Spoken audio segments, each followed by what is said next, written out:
Halo guys, kita belajar lagi mengenai kehendak Tuhan. Dan khususnya hari ini kita akan belajar mengenai 4 prinsip atau pelajaran yang kita perlu pertimbangkan dalam kita ini mengerti kehendak Tuhan. Prinsip yang pertama, mengerti kehendak Tuhan secara garis besar atau secara umum dengan cara membaca firman Tuhan, itu harus mengetahui kehendak Tuhan yang spesifik untuk hidup kita, itu bisa dilakukan atas tuntunan Roh Kudus. Tetapi untuk mengetahui segala sesuatu dalam rancangannya Tuhan, mengetahui isi pikirannya Tuhan, itu mustahil.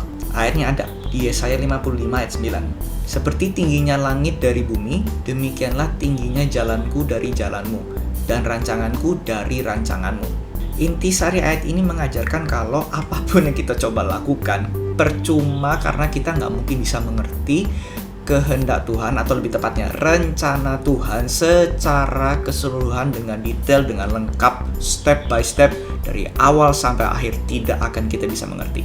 Ibaratnya gimana kita bisa mengerti pikiran pribadi yang menciptakan otak kita sendiri. Apakah ciptaan itu lebih besar daripada yang menciptakan? Tentu saja tidak. Jadi implikasi buat kita ini apa? Kita nggak perlu mengetahui segala sesuatu dulu baru kita mau ikut Yesus. Nggak perlu. Yang kita perlukan dalam hidup ini apa? Untuk mengikuti Yesus. Kalau kita punya firman, cukup. That's it. Karena semua yang kita perlukan untuk kita ini hidup di dalam Tuhan sudah ada di sana. Kalau urusan kita ini mengerti kehendak Tuhan yang spesifik dalam hidupnya kita, misal tinggal di mana, kerja di mana, kalau Tuhan izinkan menikah dengan siapa, itu bonus. Tapi kita nggak membutuhkan itu untuk kita hidup di dalam Tuhan. Kita nggak perlu. Bisa saja loh, kita ini hidup dari awal sampai akhirnya, mungkin kita nggak mengerti dengan detail. Aku ini seharusnya kehendak Tuhan itu aku kerja di mana ya? Kita mungkin nggak dapat kayak tuntunan secara spesifik, suara audible dan sebagainya.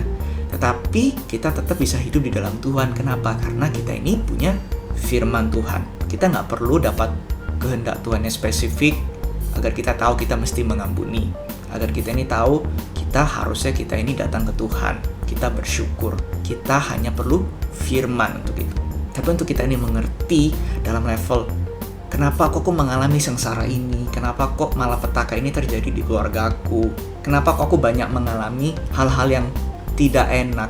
Nah, untuk mengetahui alasannya kenapa, kita mungkin selama hidup kita nggak akan pernah tahu, karena itu mustahil, kata Yesaya. Karena rancangan Tuhan itu lebih besar dan gak bisa dimengerti oleh pikiran manusia.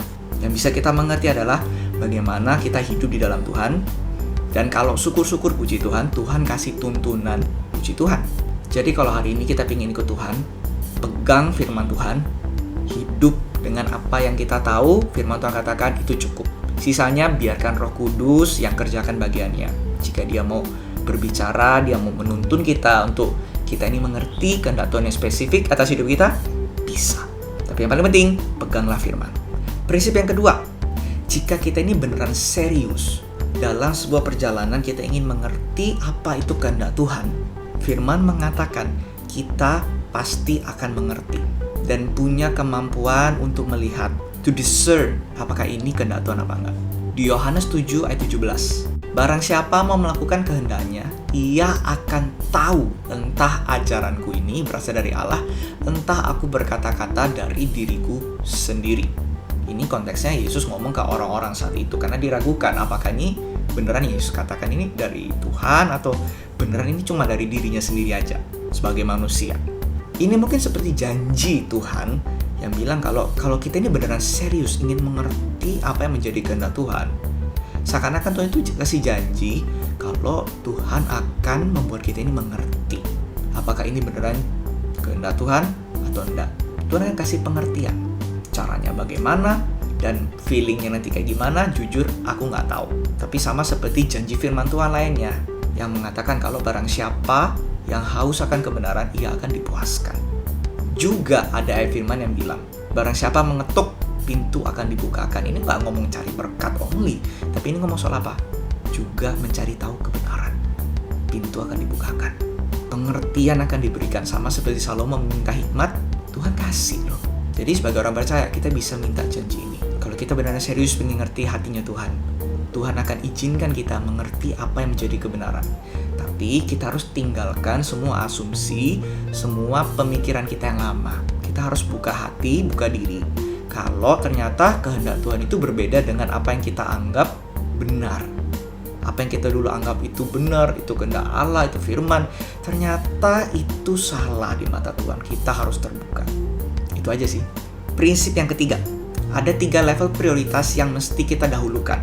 Yang pertama, kebenaran firman yang pasti. Kedua, apa yang kita dapat di dalam doa. Dan ketiga, apa yang orang lain katakan. Di Matius 5 ayat 18. Karena aku berkata kepadamu, sesungguhnya selama belum lenyap langit dan bumi ini, 1 iota atau 1 titik pun tidak akan ditiadakan dari hukum Taurat sebelum semuanya terjadi. Ini kata Yesus kepada orang-orang yang mengatakan kalau tidak ada yang tidak digenapi, semua akan digenapi sekecil apapun itu. Jadi secara nggak langsung mengajarkan kita kalau yang bisa kita pegang, yang paling utama itu firman. Karena firman pasti terjadi dan itu benar. Tapi mungkin teman-teman bertanya, loh, tapi dalam konteks kehidupanku sekarang ini nggak ada firman Tuhan yang spesifik yang bisa aku pakai jadi pegangan. Terus gimana dong? Gampangnya gini aja. Kalau misalnya kita sudah berdoa, kita sudah mencari nih kehendak Tuhan yang spesifik mungkin. Dan bahkan kita sudah bertanya sama orang lewat pemimpin di gereja, teman-teman yang bisa kita percaya, yang bijaksana. Tapi masih nggak ada jawaban yang pasti. Ya sudah, kita berpegang teguh saja pada firman Tuhan. Prinsip-prinsip utamanya itu yang kita pegang.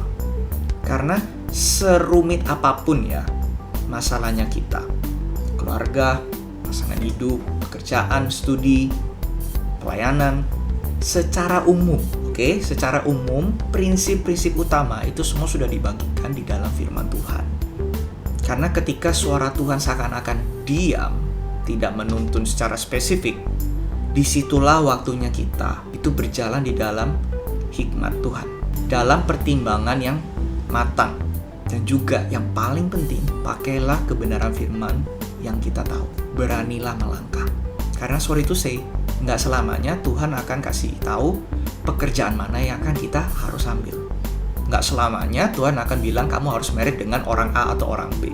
Nah, dan ketika waktu itu tiba, dan kita sudah berdoa apalagi, sudah melakukan yang terbaik, dan kita harus ambil keputusan karena ada deadline mungkin. Beranilah melangkah. Karena esensi dalam kita mengikuti Tuhan itu bukan mengikuti tuntunan spesifik one at a time, bukan. Tapi soal bagaimana kita ini dalam hidup kita mengambil keputusan untuk mengikuti Yesus dalam setiap keputusannya kita. Especially di saat seakan-akan Tuhan gak berbicara spesifik. Di situ keputusan yang bijaksana, yang menyenangkan Tuhan harus lahir. Last but not least, nah, ini kalau misalnya kita ini mendapat misalnya tuntunan yang spesifik dari Tuhan gitu misalnya. Ini prinsipnya. Kita mungkin nggak 100% bisa mengerti dan yakin kalau ini adalah kehendak Tuhan. Sampai kita ini bisa melihat buah dari hasil ketaatan kita. Makanya itu sekali lagi kita mesti konfirmasi ulang dengan firman Tuhan sebelum kita melangkah. Bertentangan atau enggak, dilarang atau enggak. Kalaupun kita nggak nemu yang secara spesifik, ditentang atau enggak, atau intinya netral firman Tuhan ngomong tentang hal itu, mungkin juga ada kemungkinannya kita akan mengerti setelah kita meninggal dunia. Nih contohnya di Yohanes 10. Ketika Yesus diragukan sama orang-orang, Yesus bilang, kamu kalau nggak percaya aku nggak apa-apa. Percayalah sama pekerjaan-pekerjaan yang Yesus lakukan. Disuruh lihat buahnya gitu loh. Lihatan hasilnya, memuliakan Tuhan apa enggak. Dan di Matius 7 dibilangi, setiap pohon yang baik akan menghasilkan buah yang baik. Jadi kalau kamu ingin tahu apakah ini kehendak Tuhan apa enggak, pasti buahnya baik. Sedangkan di 1 Korintus 3 dikatakan suatu hari pekerjaan setiap orang itu akan nampak karena Tuhan akan uji dengan api. Jika Tuhan uji akan dapat upah. Kalau orang itu benar melakukan firman apa yang menjadi kehendak Tuhan, dia akan mendapatkan upah dari Tuhan karena itu akan bertahan. Ya, mengindikasikan ada beberapa hal kita akan ketahui ini dari Tuhan apa enggak ketika kita meninggal dunia. Jadi implikasinya untuk prinsip yang keempat ini apa? Asalkan kita punya alasan yang cukup solid, ini kehendak Tuhan yang spesifik untuk kita lakukan, asal nggak bertentangan dengan firman, bisa membawa kemuliaan bagi nama Tuhan mungkin, memberkati orang, bisa bikin hidup kita jadi teladan bagi orang-orang lain, membangun dan segala macamnya, lakukan aja. Especially kalau dasar firmannya itu ada ya, lakukan aja. Itu Itu yang biasanya orang-orang sebut tindakan iman. That's it for today. Hopefully kita belajar banyak dari 4 prinsip ini. I know it's quite complicated, tapi aku percaya kalau kita ini beneran buka hati untuk belajar apa yang menjadi kehendak Tuhan di dalam firman-Nya, kita akan dikasih pengertian untuk mengerti apa yang beneran menjadi hatinya Tuhan. Bukan main asumsi, tapi kita beneran belajar, kita punya fondasi yang kuat, dasar yang kuat kenapa kita percaya apa yang kita percayai. Tetap semangat ya semua, sampai ketemu di kesempatan berikutnya. Bye-bye.